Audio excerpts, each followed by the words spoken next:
pessoal, tudo bem com vocês? Meu nome é Michele, eu sou professora de História e hoje é Dia dos Professores, 15 de outubro de 2022.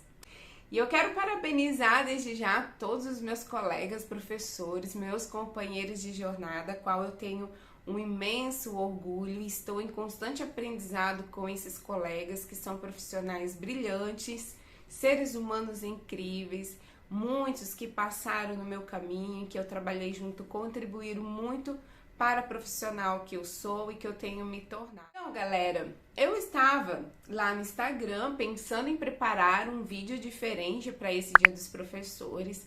E aí eu pensei em falar um pouco, né, da minha profissão, já que eu sou professora por formação e por vocação, e falar um pouco da minha trajetória, como foi a minha formação, a minha escolha para que eu me tornasse professora de História. E pedir aos meus seguidores lá do Instagram, quem me acompanha no Instagram, pode participar para me ajudar a elaboração desse vídeo. E desde já eu agradeço pela gentileza dos comentários, senão eu nem faria o vídeo, porque eu já tive experiência de abrir caixinha de pergunta e fiquei no vácuo. Acontece, né? Mas muito obrigada para vocês que me mandaram as perguntas e eu vou responder elas nesse vídeo.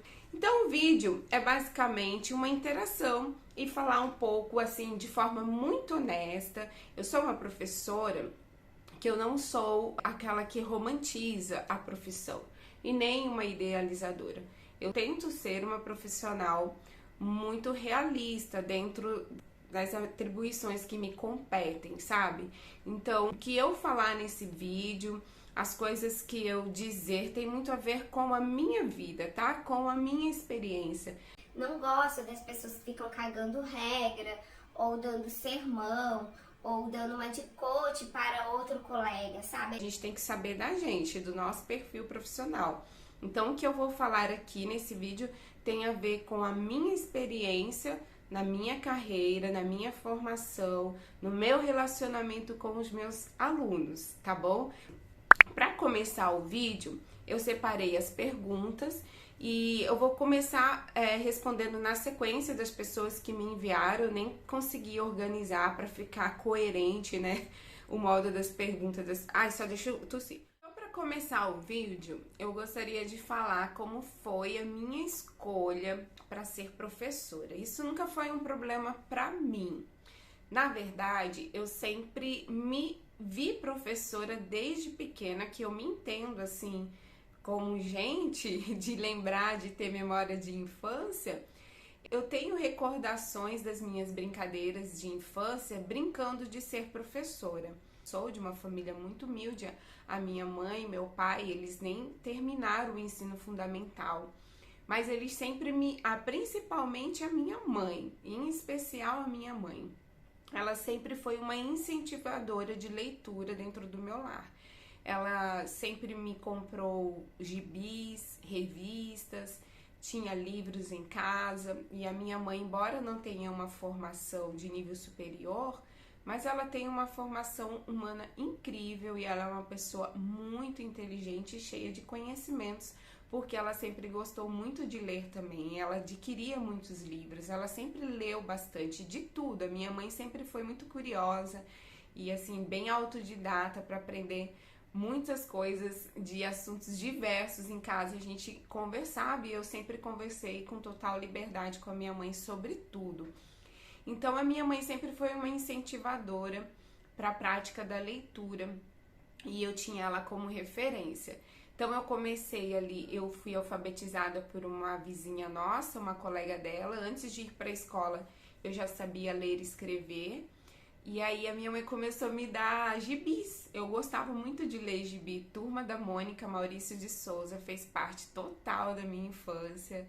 E tinha outra revistinha também que se chamava Nosso Amiguinho. Aí minha mãe fez assinatura mensal dessa revistinha. Cara, eu amava ver quando chegava o pacotinho do correio em casa. Eu pegava e lia tudo, lia várias vezes o mesmo texto da revista. Então, as minhas brincadeiras também na infância sempre era voltada para coisas de papelaria, escritório e brincadeira de professora. Eu pegava minhas coleguinhas do meu bairro. Eu morava em Cuiabá, em Mato Grosso, num bairro chamado CPA, e tinha uma galera, assim, da Coab, lá do nosso bairro, que sempre brincava junto, assim, tinha muita criança que brincava entre os vizinhos. Aí eu montava assim mesinha de tijolo, a gente colocava tijolo, colocava mesinha e pegava rascunho, caderno velho, ficava passando tarefinha para as minhas amigas fazerem. Às vezes eu pegava giz da escola, levava giz da escola. Eu acho que eu roubava, né? Praticamente eu devo que pegar o giz da escola, porque eu não lembro, mas eu sei que na minha casa tinha giz. Aí tinha a porta do banheiro que era de madeira cinza, eu ficava fingindo que eu era professora e eu ficava nas minhas cabeças, assim, imaginando que tinha um monte de criança ali, aí eu ficava fazendo texto no quadro, passando texto e explicando, assim, e tipo imitando os meus professores, sabe?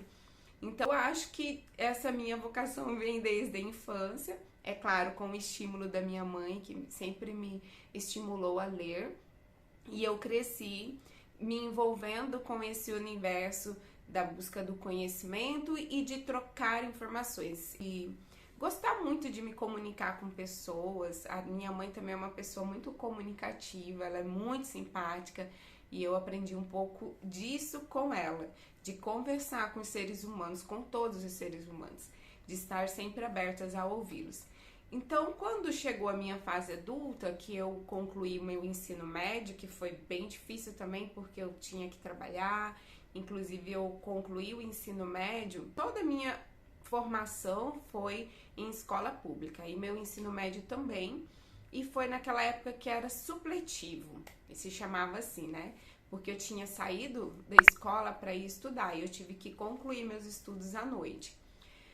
E a questão era fazer a faculdade, mas a minha família não tinha condições de pagar uma faculdade particular. Nem cogitei isso com eles, a gente nunca nem cogitou isso porque não tinha nem possibilidades.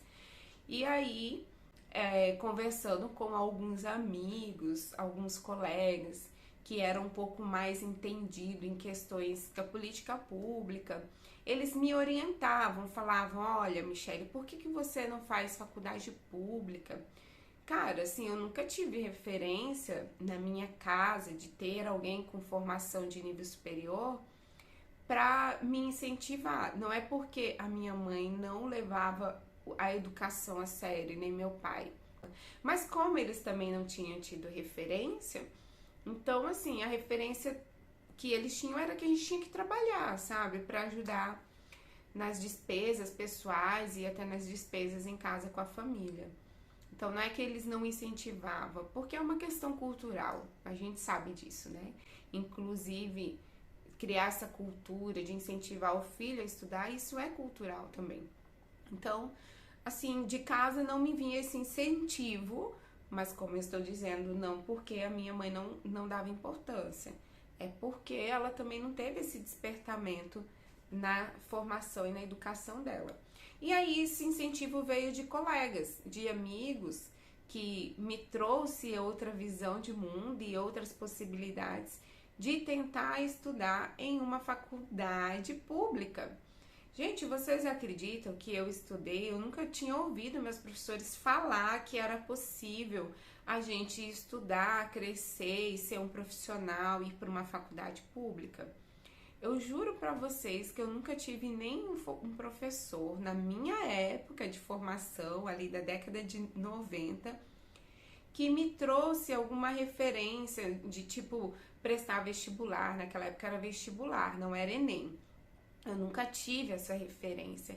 Então veio de alguns amigos meus que me trouxeram essa possibilidade, essa outra visão que era possível estudar, fazer uma faculdade pública, que eu não precisava pagar. E aí foi o meu despertar de eu quero, eu consigo. Eu sabia que se eu estudasse, eu precisava estudar, eu iria conseguir passar numa faculdade pública. E eles falavam, olha, só que é difícil, é concorrido, tem que estudar bastante, você vai ter que fazer cursinho, porque você teve uma deficiência na formação, deficiência no sentido de não ter adequadamente as minhas condições no ensino público ter me preparado para fazer um vestibular competindo no mesmo nível com outros concorrentes. Eu já estava trabalhando e aí eu tive que conciliar essa minha vida de trabalho com cursinho. Eu tive que fazer cursinho para ter visão de que era um vestibular, estudar um pouco, né? Gente, eu era péssima. Exatas, né? Nossa, até hoje eu falo às vezes aqui em casa. Cara, às vezes eu acordo e eu sonho que tem um professor me chamando lá no ensino médio falando que eu reprovei de matemática. Porque eu tenho um trauminha com professor de matemática que me... E a área de humanas, não. A área de linguagens eu já sempre fui tranquila, eu sempre me identifiquei mais. Então o cursinho me ajudou para encarar ali os meus concorrentes e tentar uma vaga na faculdade pública. Sim, o primeiro vestibular eu fui péssima da minha nota e foi até bom porque eu vi que eu precisava estudar, levar mais a sério. E eu lembro que eu falei assim, nossa, eu fiquei chateada comigo quando a minha nota foi péssima no primeiro vestibular. Eu me cobrei, eu falei assim, gente, eu paguei 1 ano de cursinho, praticamente meu salário mínimo, que não chegava nem a R$ 400, era para pagar o cursinho, para pagar meu passe. Às vezes eu ia para o cursinho e ficava com fome até 11 horas da noite, andando de transporte público. E assim, caiu minha ficha, entendeu? Eu falei assim, eu vou ter que estudar, eu tenho que levar esse negócio a sério. Eu comprava material caro e o cursinho que eu fiz era do Colégio Master em Cuiabá, que era um dos tops na época em Cuiabá. E aí eu falei assim, tem galera muito boa que tá entrando, então eu vou ter que estudar final de semana, à noite. E assim eu comecei a fazer. Continuava trabalhando, trabalhava até no posto de gasolina, bem puxado, sabe? Mas eu chegava em casa, gente, sabe o que eu fazia? Eu ia na locadora, pegava DVDs, na época que tinha locadora, locava esses DVDs com documentários da National Geographic, da Story Channel, nem sei se estou pronunciando certo, tá? Mas eu pegava esses documentários e ia assistir no final de semana, reforçar um pouco, né, meu conhecimento em geral, que era bem escasso. Nessa época não tinha internet, tá, gente? 2000, 2005, não tinha internet pra gente buscar informações com facilidade. Mas resumindo, eu fiz cursinho, eu paguei meus cursinhos e consegui passar numa faculdade pública. E a minha escolha em história, eu tinha dúvida. Eu só sei que eu queria ser professora. Não sabia se era de história ou de geografia, eu gostava das duas áreas. Mas eu decidi por história. Porque um dia, olha só, no meu subconsciente, eu tava em dúvida. Eu falei, será que faço geografia ou história? Geografia, história. As duas coisas envolviam política, que eu gosto muito de ler sobre política, que eu gostava de saber sobre guerras, né? Por que tinha esses conflitos e tal. Geografia tem um pouco também. Mas um dia eu tive um sonho. Eu sonhei que eu tava no quadro escrevendo o século e um monte de organismo romano. Aí eu falei assim, isso deve ser um sinal, então eu vou fazer história. Pode ser que não tem nada a ver, entendeu? Mas eu não me arrependo de ter escolhido história. Eu sou muito feliz como professora de história e eu me encontrei na história desde o primeiro semestre do meu curso, quando eu entrei na faculdade. Aí, galera, eu passei no vestibular. Foi a minha mãe, minha família, eles nem entendiam muito o que significava aquilo, né? Assim, eu não lembro, assim, muito bem. Assim, eu lembro de 2 amigos meus terem comemorado comigo, que a gente foi comer baguncinha. Mas, assim, eu não lembro da minha mãe, do meu pai, assim, da minha família, de ter, assim, nossa, parabéns, assim. Parece, assim, que era uma coisa normal, entendeu? Pra eles. Eles nem, talvez, por não ter nem noção do que aquilo representava. Você entrar numa universidade pública para depois sair formado e quantas possibilidades uma graduação, um diploma pode dar pro filho de quem vem lá da base, né, gente, que é pobre, como era a minha família, e somos até hoje, né? Claro, em condições bem melhores do que nós já vivemos e do que nós já fomos. Eu passei em uma universidade pública estadual que era no interior aqui de Mato Grosso. Se chama, né? Porque ela ainda existe, UNEMAT. E eu fiz os meus 2 primeiros semestres nela, depois eu transferi de volta para Cuiabá, porque essa universidade era no interior, ficava numa cidade vizinha aqui da capital, a 250 quilômetros. Depois eu fiz outra prova, outro vestibular, uma prova de transferência e consegui passar meu curso para a Universidade Federal de Mato Grosso. E ali eu estudei e acabei concluindo a minha graduação na Universidade Federal de Mato Grosso de Cuiabá, que é a minha escola de formação profissional e eu posso dizer a minha formação até humana. Devo muito a todos os meus professores que passaram no meu caminho. Como é importante um professor, como tem professores que marcam. Eu falando aqui para vocês, me veio à memória aqui vários professores queridos da época da minha graduação, colegas também. Dos meus colegas da faculdade eu fiz amigos, tenho amigos até hoje, inclusive meu amigo que estudou comigo na faculdade foi o que me arrumou meu primeiro emprego de professor, estudamos juntos na universidade, e aí ele já estava trabalhando, surgiu uma vaga, ele que me indicou e é meu amigo até hoje. Eu devo muito à universidade pública porque eu consegui a realização de um sonho que não era fácil. Gente, a realidade é que muitos brasileiros não têm condições de ter a formação de nível superior atualmente no Brasil. É até um privilégio. Mas enfim, devo muito à Universidade Federal, sou muito grata a ela, inclusive estou estudando lá de novo porque eu faço mestrado, agora eu consegui passar no mestrado, estou fazendo mestrado lá. Mas é uma instituição que eu tenho um carinho, um respeito muito grande por todos os profissionais que ali atuam e pelos que ali passaram e se formaram por essa universidade. Então a minha formação, galera, foi a realização de um sonho. Consegui a formação, a graduação, o diploma.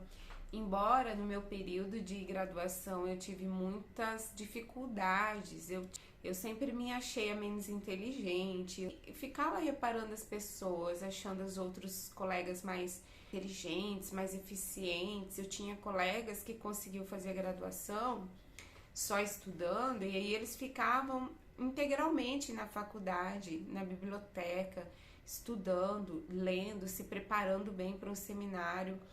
E eu lia, às vezes, dentro do ônibus, no transporte público, de madrugada, em rápido final de semana, porque eu tinha que trabalhar e conciliar minha faculdade. Então, foi uma formação com muita dificuldade. Pensei em abandonar, pensei em trancar, tranquei o curso, voltei e, enfim, consegui formar. E eu digo para vocês, gente, estudar não é fácil. Estudar a gente tem que querer, tem que ter muita vontade. E são para poucos, infelizmente, né, nesse país. São poucas pessoas que têm oportunidade. Então, se você que tá me assistindo tá nesse processo de formação, tá desanimado, tá difícil, não desiste não. No final vai valer a pena, tá bom?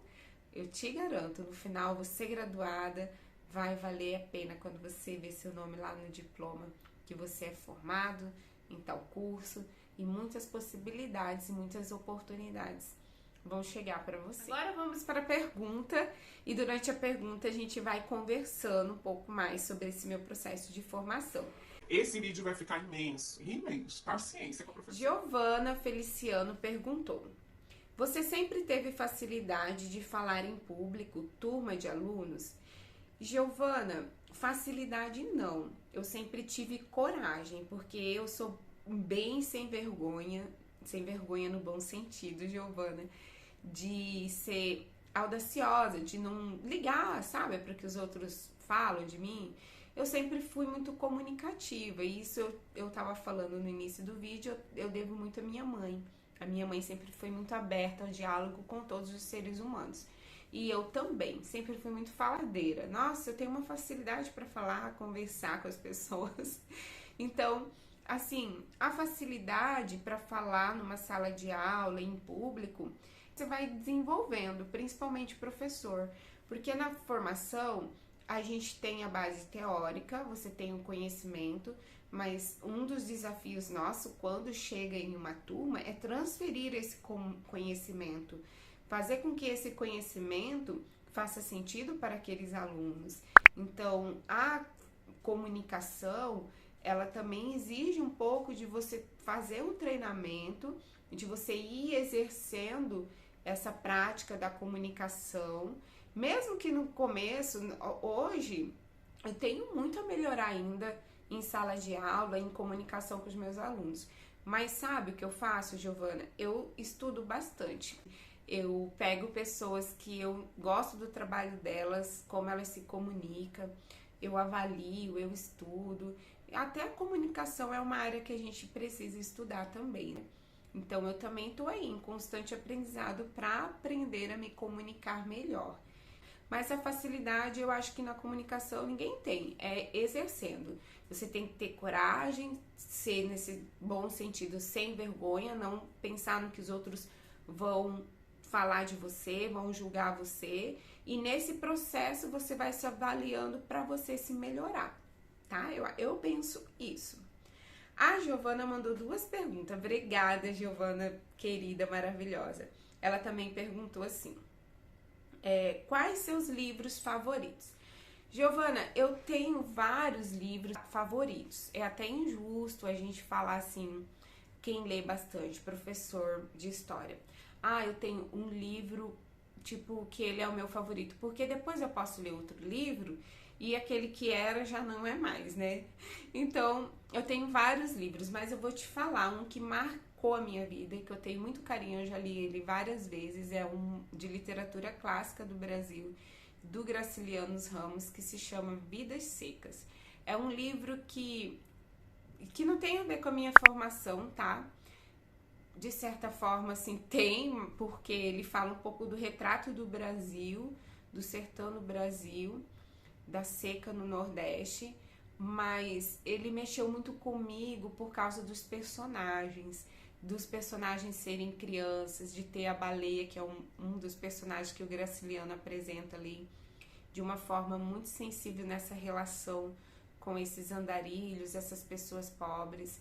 Se vocês não conhecem, gente, a obra do Graciliano Ramos, Vidas Secas, eu super indico. É uma leitura clássica da literatura brasileira, mas é linda. Ô, Giovana, acho que foi o livro que eu mais chorei quando eu li. Eu chorei, assim, de soluçar. Tem uma parte muito sensível desse filme, porque eu sou ligada muito ao animal, ao afeto ao animal, eu chorei bastante. E com crianças também, né? Então, eu posso, nesse momento, eleger Vidas Secas, de Graciliano Ramos, como meu livro favorito, dentre tantos. Vamos para outra pergunta. A Júlia me mandou, a Júlia, que já foi uma aluna muito querida minha, perguntou o seguinte: algum acontecimento como professora que marcou a sua vida?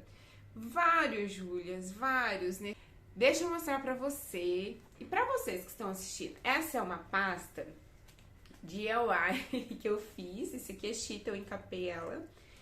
Ela é uma pasta que eu guardo vários recadinhos que eu ganhei dos meus alunos. Desenhos, bilhetes, cartinhas. Eu vou tentar mostrar assim rapidinho pra vocês, tá? Porque eu já chego pra responder sua pergunta, Júlia. Aqui tem várias coisinhas, várias cartinhas. Eles desenham assim gatinhos. É uma pasta de recordação. Eles sabem que eu gosto do Snoopy. E tinha uma turminha aqui. Nossa, vivia mandando desenho de Snoopy pra mim. Tem cartas, cartas escritas, cartas digitadas, cartas que eu recebi por e-mail, desenhos. Então essa aqui é uma pasta que eu guardo, deixa eu mostrar assim, várias cartinhas dos meus alunos que eu já ganhei, que eu continuo ganhando, recadinhos. Eu tenho muito carinho pelas coisas singelas, pelas miudezas, então eu guardo. Aí tem uma carta aqui, essa cartinha aqui, ó. Eu vou ler pra você essa caixinha, tá? Porque você falou, a sua pergunta foi algum acontecimento como professora que marcou sua vida. Eu tava passando um momento triste na minha vida, meu irmão tava doente, a gente não sabia o que ele tinha. Eu tava com problemas de saúde, tava com suspeitas de ser câncer, porque nos exames tinha dado uns nódulos nele. Hoje ele tá bem, tá, gente? Graças a Deus, meu irmão tá bem, se formou, é engenheiro, um ótimo filho, tá muito bem de saúde. E nessa época eu chegava bem assim, emocionalmente abalada na sala. Por mais que eu tente deixar pra fora da sala os meus problemas, e isso é um exercício que eu sempre tento fazer, deixar pro lado de fora meus problemas pessoais, mas isso tinha mexido muito comigo, com a minha família toda, né? Aí eles perceberam, tinha uma turminha especial que era do 7º ano, que eles perceberam, porque eu sempre chego, bom dia pessoal, tudo bem com vocês? E sempre tentando, sim, ser mais afetiva com os meus alunos. E aí eles perceberam que eu não estava bem.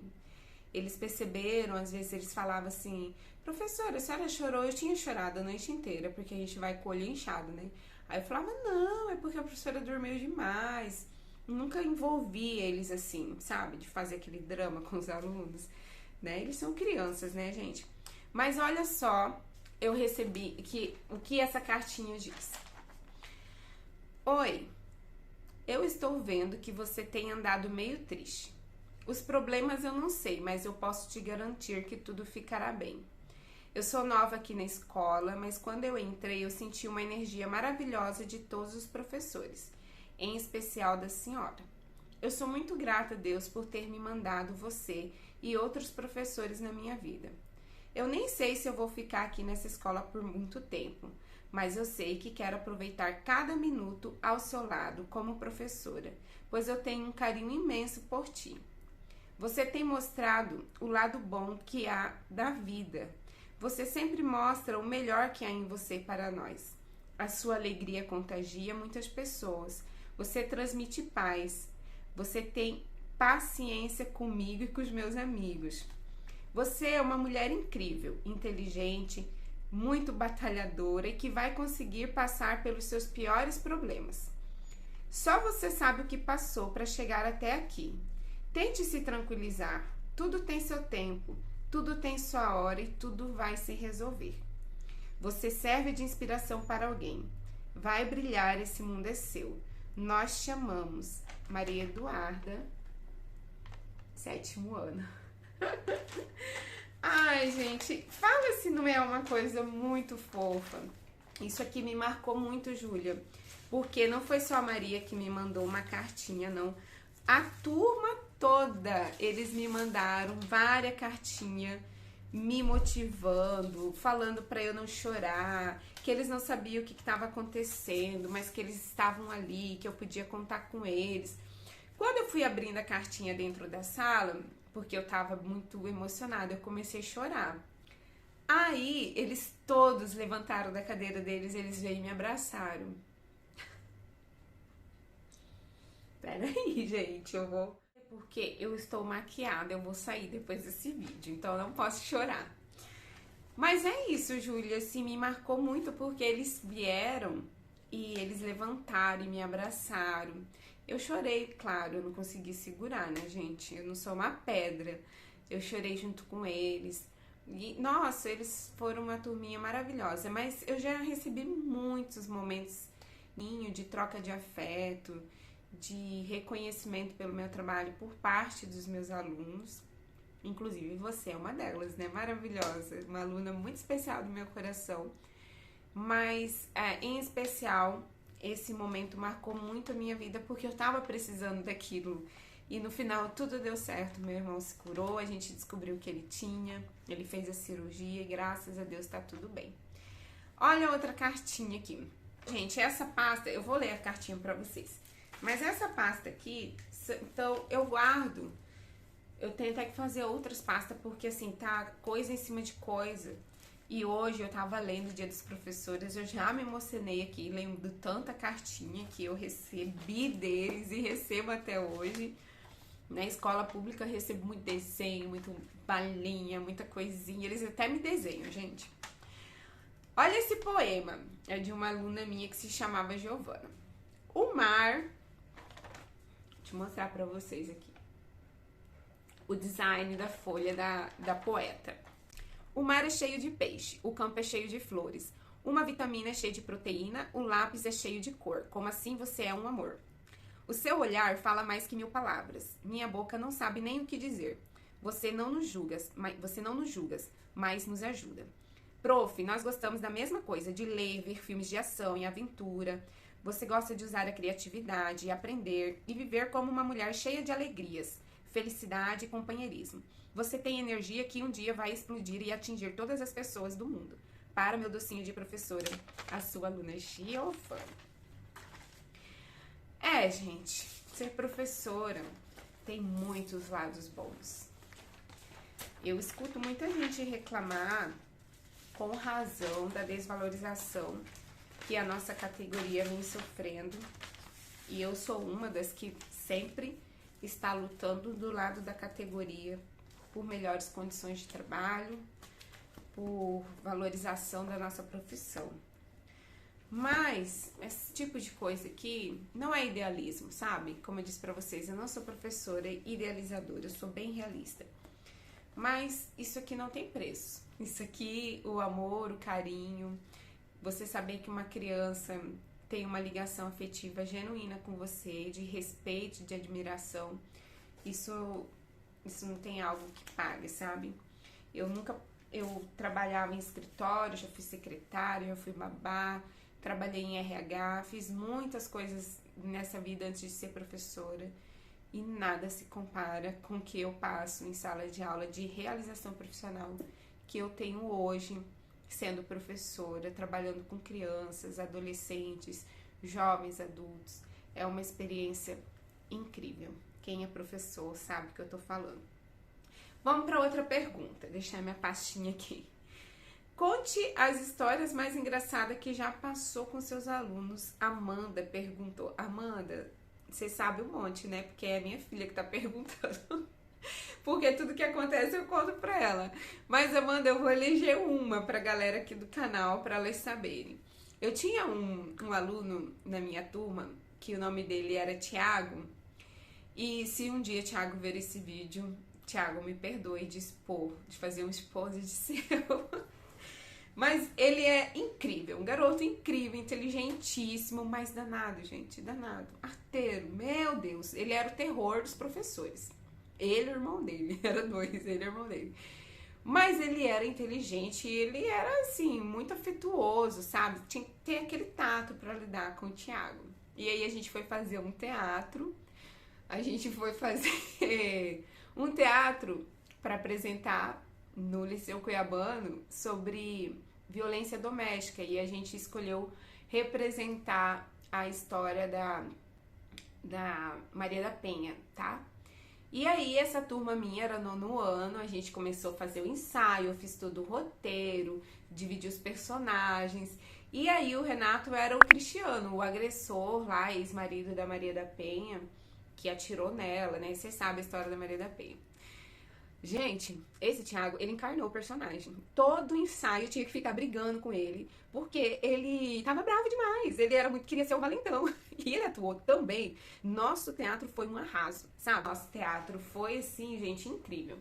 Mas ele me deu trabalho nos ensaios, porque todo ensaio, a menina, colega dele, que tava fazendo Maria da Penha, eles brigavam. Todo ensaio que tinha, eles brigavam. E eles eram amigos. Brigava porque o Thiago pegava nela duro, ele falava duro com ela. Ele tava, assim, encarnado o personagem. E eu chegava a rir. Nossa, me doía a barriga, porque eu tinha que pegar ele, sair da sala e falar, Thiago, para, calma. Ah, professora, deixa eu atuar. A senhora não quer que eu atue? Eu tô atuando. E ele é tudo engraçado, assim, eufórico. Sabe quem que ele me lembra? Ele lembra o Paulo Gustavo. Ele era igualzinho, assim, o Paulo Gustavo, o nosso ator que virou uma estrelinha, que interpreta a Dona Hermínia. Tiago era igualzinho, gente, todo esbaforido, todo eufórico. E... só de lembrar, eu dou risada. Teve um dos ensaios nossos, já tava perto de chegar dos dias, e ele tava todo já encarnado, né, o personagem, vestido a roupa, com a pasta, ele já tinha decorado a fala dele tudo, gente. A expressão corporal dele tava assim, ele era o Cristiano, que ele é um violento, entendeu? Aí no último ensaio, ele atuando, ele pegou a Maria da Penha, jogou ela, que era a menina, né, que tava interpretando, jogou ela no chão, ela, ai, caiu do joelho, porque ele jogou ela com força. Aí foi aquela briga, todo mundo pra cima dele, Thiago, você vai machucar ela. E aí ele, me desculpa. E em cima dela, né, porque ele foi só atuar, mas ele fez sem querer e acabou machucando a menina, cara. Ah, e aí vai pra coordenação, porque Thiago não sabe ensaiar. Aí eu lembro dele arrependido no canto da sala, assim, com com aquela cara, o apelido dele era Beethoven, eu chamava ele de Beethoven. Sabe aquele cachorrão grandão atrapalhado? Porque ele era enorme, gente, tinha quase 2 metros. Eu chamava ele de Beethoven. Eu apelido meus alunos, sabe? Aí ele tava lá no canto da sala, assim, suado, com a gravata do lado, né? Que era o personagem, usava um terno, uma gravata. Ele suado, assim, ele... Não, professora, eu não quero mais fazer esse teatro. Aí eu, por quê, Thiago? Você só tem que ter mais equilíbrio. Eu conversando com ele com calma, ele... Minha religião não permite, ele era da congregação cristã. Eu tô muito violenta, professora. Aí eu teve que fazer aquele momento de terapia, né? Gente, vocês atores, vocês, né? Agora eu entendo, porque os atores ficam meio confundindo a vida real com o personagem. E ele num drama, gente, porque ele não queria mais interpretar, que ele, no dia lá da atuação ele tava nervoso, vai que as pessoas iam julgar ele, mil coisas, aquele drama, né? E ele assim, suado, assim, aí depois a menina veio e falou, ah, não, Thiago, tá bom, eu entendo, eu te desculpo. Ele foi pedir desculpa, depois no outro dia ele trouxe uma caixa de bombom pra pedir desculpa pra menina. Gente, mas me deu trabalho esse teatro, mas eu ria muito, porque eles se envolveram demais e acabava que eles estavam fazendo tão perfeito, mas eu tinha que brigar com eles para não fazer com tanta euforia como eles estavam fazendo. Enfim, crianças. Quem trabalha com crianças tem que lidar com essas situações. Mas essa foi uma das situações engraçadas e desafiadoras, mas tem muitas outras que não dá para contar aqui. Eu me lembro dessa nesse momento agora, tá, Amanda? Elaine, do nosso Cafofo, perguntou: você parece ser querida pelos alunos, como cativa a confiança deles? Elaine, com respeito, a gente sempre tem que dar aquilo que a gente quer receber. Então, eu respeito muito os meus alunos, eu falo isso para todos os meus colegas. Meus alunos merecem o meu melhor, a minha melhor educação, a melhor aula, a minha melhor imagem, a minha melhor atuação, enfim, o meu melhor. E com muito respeito, seja uma criança de 11 anos a um aluno adulto, que eu já dei aula pro EJA, com alunos de 65 anos, e todos têm o mesmo respeito que eu eu dou para eles como ser humano, porque eles merecem.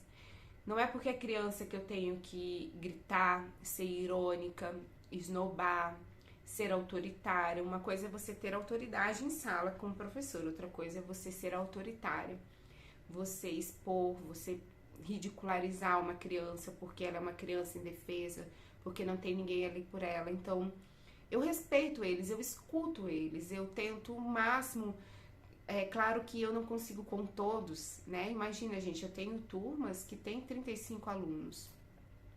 Às vezes eu não consigo nem gravar o nome dos meus alunos, mas todos eu tento manter essa relação muito respeitosa. Para pedir, para corrigir, até a forma de corrigir, a gente pode corrigir, tem que corrigir os alunos em suas indisciplinas em salas de aula, mas tem a forma certa de falar, né? Não é gritando, não é xingando, não é respondendo. Acontece muito dos alunos xingarem, por exemplo. Acontece muito deles soltar um palavrão. Gente, aluno é ser humano como qualquer um outro, tá? As pessoas podem pensar, ser professor é complicado, porque lida com com jovem, criança desobediente, rebelde. Gente, mas tem aluno adulto que é assim também, tá? Você tá no trânsito, tem adulto xingando você. Você tá numa fila, tem adulto, homem, barbado, te xingando, te ofendendo, né? Então, como eu não vou ter paciência com uma criança, gente? Nossa, claro que eu não tô passando pano pra ele, sabe? Mas isso é uma coisa de ser humano, independente dele ser criança, jovem, velho. Existem situações que eles estão nervosos e podem soltar um palavrão com outro colega, de querer brigar. E aí entra a nossa parte ali na sala de aula, eu como adulta, como a profissional, de ter um mínimo de equilíbrio emocional para lidar com esses conflitos dentro do que me cabe, sem ser abusiva, autoritária ou carrasca, né? Outra coisa que a gente tem que pensar é que nossos alunos são alunos do século XXI, não são alunos da Idade Média que tá igual um monge lá, olhando pra sua cara, assim, meditando, né, gente? Nossos alunos vivem numa democracia, eles aprenderam a se expressar, a falar. Infelizmente, alguns colegas não entenderam que vivemos em outros tempos. Não estou dizendo, relativizando, que sala de aula é lugar de baderna, sabe? De deixar eles como eles querem. Mas de entender o perfil desses jovens alunos e crianças que hoje eles questionam, hoje eles têm opinião própria, hoje eles têm bastante informações, hoje eles fazem mais perguntas, eles estão ali. Paula dos Anjos perguntou: estou no estágio, me graduando em geografia. Qual sua dica para professores iniciantes? No estágio, Paula, você já vai sentir um pouco como é o ambiente da sala de aula, como eu disse. Uma coisa é a gente na teoria, na academia, em formação, outra coisa é a prática. Mas uma dica muito simples aqui para você: vá de coração aberto, veja essas crianças, esse público como seres humanos e estude bastante para você ter competência e domínio e transferir conhecimento, fazer trocas de conhecimento com esses seres humanos e ter convicção de que você vai ali, claro, para ganhar seu dinheiro, que você precisa pagar suas contas, não é só por amor. Eu também, gente, não trabalho só por amor, não. Eu amo o que eu faço, mas tem dia que eu vou na marra pro trabalho. Tem até um meme que fala: eu queria ficar no pátio hoje, aí eu lembrei que eu sou professora, matar aula. A gente também tem vontade de matar aula, tem dia que a gente não quer trabalhar, mas a vida adulta é assim, a gente tem nossos compromissos. E mesmo quando a gente faz algo por amor, se você está se formando em geografia por amor, você vai trabalhar, claro, com as suas convicções, com a sua competência, mas é claro que você quer seu dinheiro, né, amiga? Você quer a rentabilidade, tá super certo, isso não é errado. Mas, minha querida, acima de tudo, depois da necessidade financeira, né, trabalhe com as suas convicções, com a sua verdade, com aquilo que você escolheu. Eu sempre digo para os professores, colega meu, quando eu vejo alguém que está desanimado, reclama, eu falo assim: amiga, existem tantas possibilidades, tantas outras coisas para se fazer e você ser mais realizada, até mais bem paga e ser feliz. Será que não é tempo de repensar? Será que você não está na profissão errada? Tem isso também, né? De você estar numa profissão que você idealizou achando que seria algo que te realizaria e depois não é. E aí cabe a você mudar o que você acha que não está bem na sua vida, né? Mas é isso, Paula. Acho que eu consegui responder, né? Cris mandou: e o mestrado, como está? Beijo, adoro sua casa, seu estilo de vida, sou professora aposentada. Cris, tá difícil. Estudar mestrado depois de velha com 40 anos não é fácil. Na verdade, na minha vida nunca foi fácil estudar, né? Porque eu te falei que eu sempre conciliei trabalho e estudo. Nunca tive o privilégio de só estudar. Inclusive o mestrado agora, que eu achei que ia conseguir uma licença, não consegui. E estou trabalhando e estudando. 30 horas por semana e estudando. Difícil, Cris, tá bem difícil. Mas tá ótimo, eu tô muito feliz. Conheci uma galera super gente boa, meus amigos são maravilhosos, meus professores, e na universidade que eu amo, né, da Federal aqui de Mato Grosso, uma filha volta a casa. Obrigada pela pergunta, Cris. Fernanda perguntou: qual o seu plano de futuro? Doutorado? Ministra da Educação? Mandou uma carinha rindo. Fernanda, quem me dera ter competência para ser ministra da Educação, porque eu acho que tem que ter competência para esses cargos públicos, né? Mas o meu plano para o futuro são vários, Fernanda. Eu sou, assim, pirada em planos, em projetos. Eu sempre tenho algo novo para fazer. Agora me meti aqui no YouTube também, né? Mas em relação profissional, terminando o mestrado, eu quero empreender em alguma coisa na área da educação para ganhar dinheiro, mais dinheiro. Acabei de responder ali que a gente trabalha por amor, mas por necessidade, né, gente? E infelizmente, no meu estado, eu sou funcionária pública, mas as coisas não estão muito boas para os professores do estado. Então, não sei como vai ser o futuro.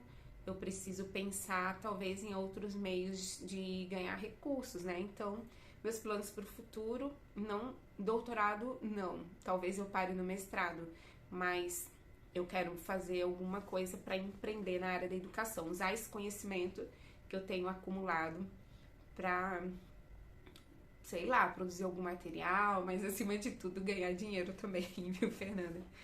Josi perguntou: já foi desrespeitado em sala por aluno? Como foi sua reação? Josi, nada extremo, mas alguma coisa assim de teima, de birra de aluno, sim. A minha reação, por mais assim que a gente fique triste na hora, e a gente, como ser humano, claro, a gente se magoa, fica decepcionada. Mas hoje eu não levo nada pro pessoal, sabe? Às vezes o aluno tá com muitos problemas na vida dele, na família dele, e acaba que ele desconta em quem tá perto. Nós adultos às vezes somos assim. Então, quando acontece alguma situação, eu paro, olho para aquele aluno, chamo ele em particular lá fora. Aconteceu uma situação esse ano. Um aluno entrou na sala, eu já estava em sala, ele ficou lá para trás, depois do intervalo, e não entrou. Aí Josi, o bonito, pegou a porta e tacou o pé na porta, todo mundo na sala sentado, eu tava na frente do quadro já para começar a aula. Além do garoto entrar atrasado, ele entrou desse jeito, metendo o pé na porta. Aí os alunos olhou para mim. Qual seria a minha reação? Expulsar? Chamar a direção, o coordenador? Eu olhei pra cara dele, aí ele entrou, foi lá pra cadeira dele, né? Eu parei o que eu tava fazendo, pedi licença, pessoal, falei assim, pessoal, só um minutinho, eu vou me ausentar da sala. Eu falei, por favor, fulano, faz favor aqui. E ele zangado, ele tava nervoso. Aí ele não queria ser, eu falei, faz favor aqui, a gente vai conversar aqui fora. Aí ele veio, colocou o capu na cabeça assim, né? O jovem anda muito assim, colocou o capu do lado de fora, nem olhava pra minha cara. Eu falei, eu te fiz alguma coisa pra você chegar agressivo assim na minha aula? Você não gosta da minha aula? Eu te tratei de alguma forma diferente? Ele não respondia. E comecei a tentar conversar com ele. Eu falei, o que aconteceu? Você chegou agressivo? Aconteceu alguma coisa aqui fora ou é dentro da sala? Ele não falava nada. Eu falei assim, bom, eu quero te ouvir. Se você não quer falar, eu tô te dando uma oportunidade da gente se entender aqui. Se você não quer falar comigo, eu vou ter que encaminhar você para coordenação, porque o que você fez foi muito desrespeitoso comigo e com a turma. Então, isso não pode ficar assim. Isso é um mau exemplo, um péssimo exemplo. Aí eu levei ele para coordenação, ele quieto, ele não falou nada. Eu levei ele para coordenação, registrou lá uma ocorrência, né? Ele foi advertido e tal. Aí ele voltou para a sala. A mãe dele veio conversar comigo. Aí eu pedi pro coordenador, eu falei assim, eu gostaria de conversar com a mãe. Eu sempre peço, quando é caso extremo assim, geralmente a gente tem alguma coisa acontecendo com essa criança ou com esse jovem, e é em casa. E eu falei, eu quero conversar com os responsáveis desse jovem. Pois veio a mãe.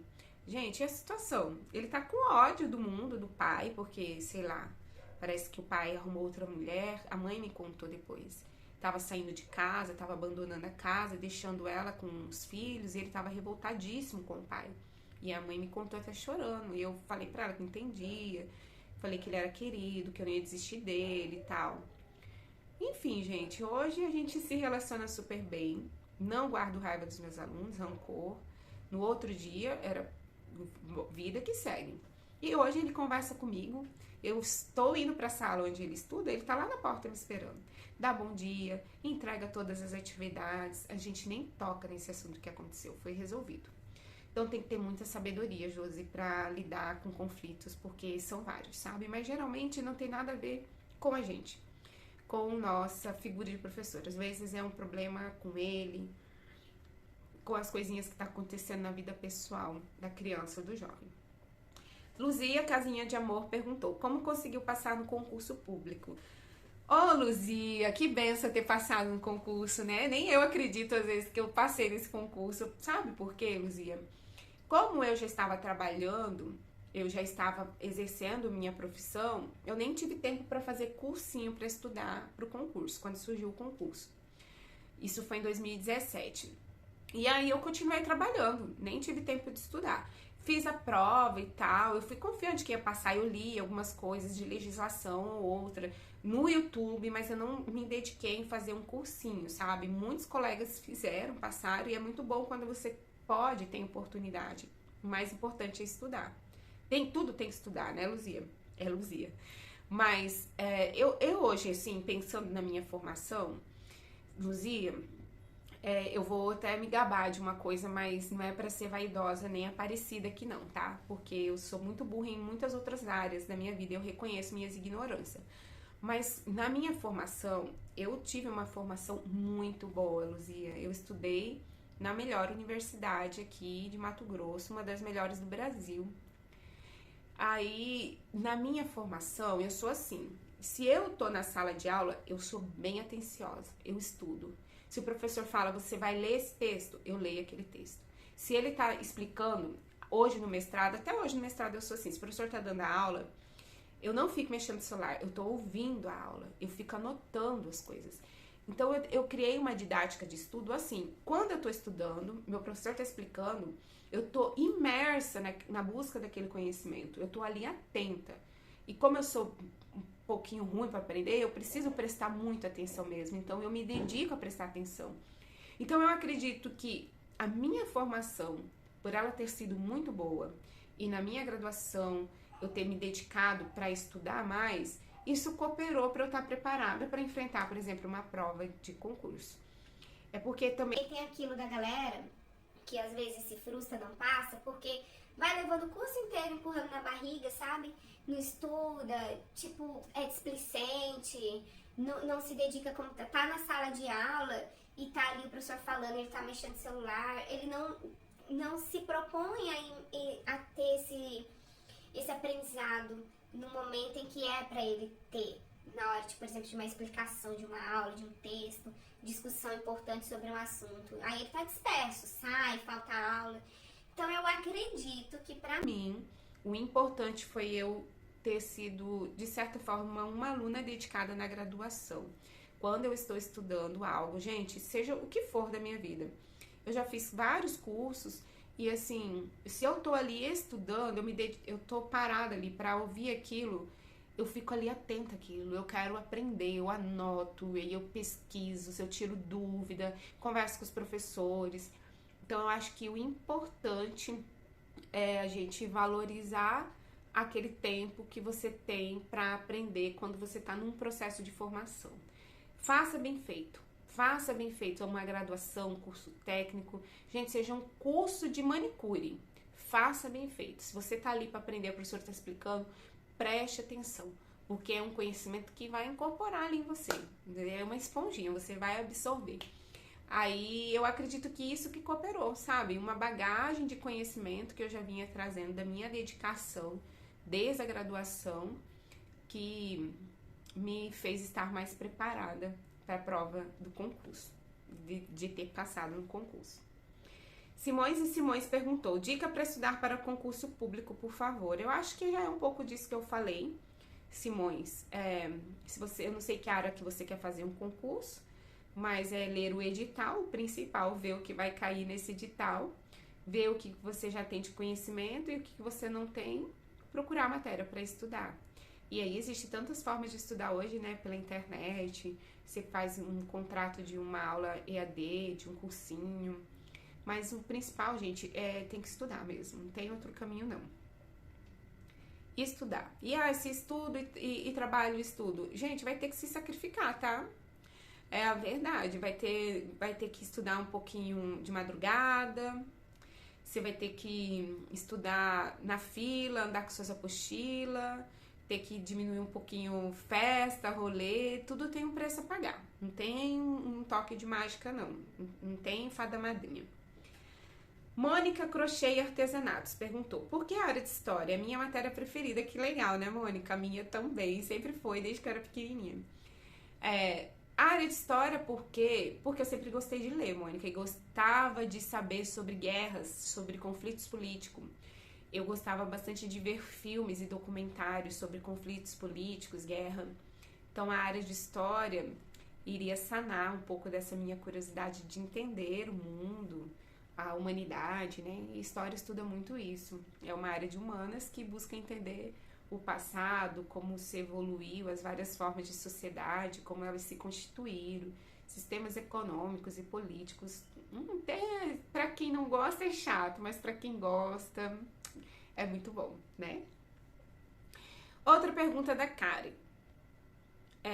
Liliane Cristina mandou. Feliz dia da professora querida, com uma rosinha vermelha. Obrigada, Liliane Cristina. Um beijo pra você, querida. Teacher Patrícia Brandão. Patrícia deve ser teacher de inglês, né, Patrícia? Ela perguntou.